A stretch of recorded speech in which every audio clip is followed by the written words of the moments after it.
Now, members of the National Assembly are taking part in an induction process.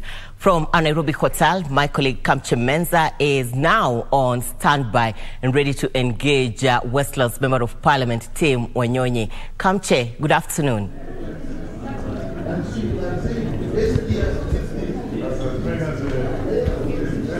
All right, good afternoon to you back in studio, Irene Muchuma Odim. Like you said, we're here at the Safari Park Hotel, where it is day 3 of the induction workshop for the members of the National Assembly.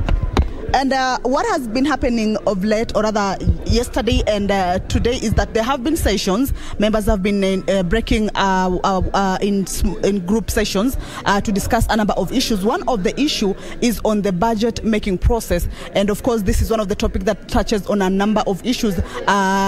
Just to mention a few, there is the public debt, there is the borrowing, there is the debt ceiling, and many other issues. Of course, we understand that the cost of living is currently affecting many Kenyans in the country. So that is one of the sessions that members have just gotten out of right now for a lunch break. But I'm joined by Honorable Tim Wanyonyi, a Member of Parliament for Westlands, just to give us a sneak peek of what exactly has been happening here. What we have seen for us who have been in this particular room is that there are issues that have been raised, but from the Parliamentary Budget Office is that the Parliament or parliamentarians have a mandate or have a role in ensuring that Kenyans or other parliamentarians do not allow the executive to borrow a lot or to increase the debt ceiling. But has Parliament been sleeping on its job? Welcome, Mheshimiwa. We've heard so much, and of course what a Parliamentary Budget Office has said is that the Parliament or parliamentarians have a mandate or have a role, have the power actually to ensure that the executive does not exceed what is allocated or what the country needs to take. What do you have to say about this? That is a very correct assessment, because all the government estimates to budget is brought to Parliament, and they go to various committee stage where all government agencies, departments present their budgetary estimates, and the committees are supposed to scrutinize and interrogate those policy statements and look at them critically vis-a-vis the last expenditure and the current one. How have they done? The money we allocated to them last time, how was it spent? Was it spent well? Have they accounted well for it before we allocate them more funds? Because sometimes that is where the problem begins.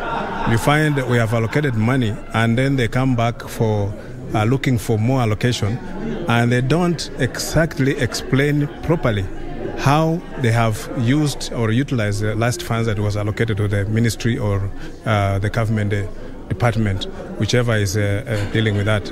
Now, government, the role of Parliament here is to make sure that there is prudent expenditure of public resources, so that we don't have wastage, and also to look at where is it that we are having loopholes, and that what has the Auditor General has said about a particular allocation that was maybe properly used or not used properly, so that informs us to see if we can still give funds as requested, or we reduce it, or we send it back. Yes. Poor planning and again weak legislation is what has been said to be part of the issues that are actually contributing to Parliament, not oversighting executive as per se. Do you agree to that? And going forward, 13th Parliament, are some of these issues likely to be solved?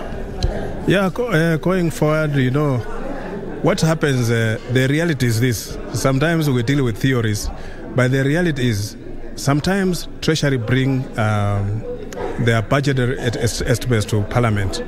We interrogate those things, but when they go back, they almost overhaul everything and change and bring back something different from what we had passed in Parliament. So sometimes we find that Parliament looks like, are we just rubber stamping, or are we actually making sure that there's prudent expenditure of public funds? And if we can manage to stamp our authority as Parliament, I'm sure the executive will be careful on how to expend the money. And sometimes we have seen also government spending money before they come to Parliament for approval.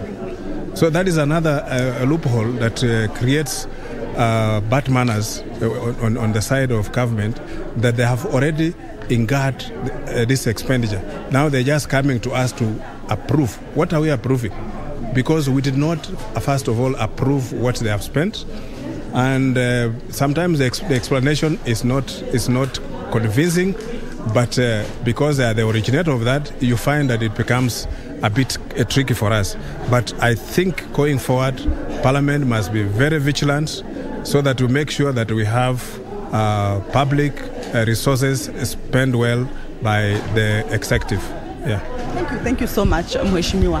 Irene Muchuma, that is it from this end. Of course, these are stations that have been engaging a number of members, 349, but they have been going into some small groups for these particular stations, that to ensure that when the sittings begin for the 13th Parliament, then everything will be okay for the country and some of the issues that have been ailing the country will be solved. So basically that's it from here.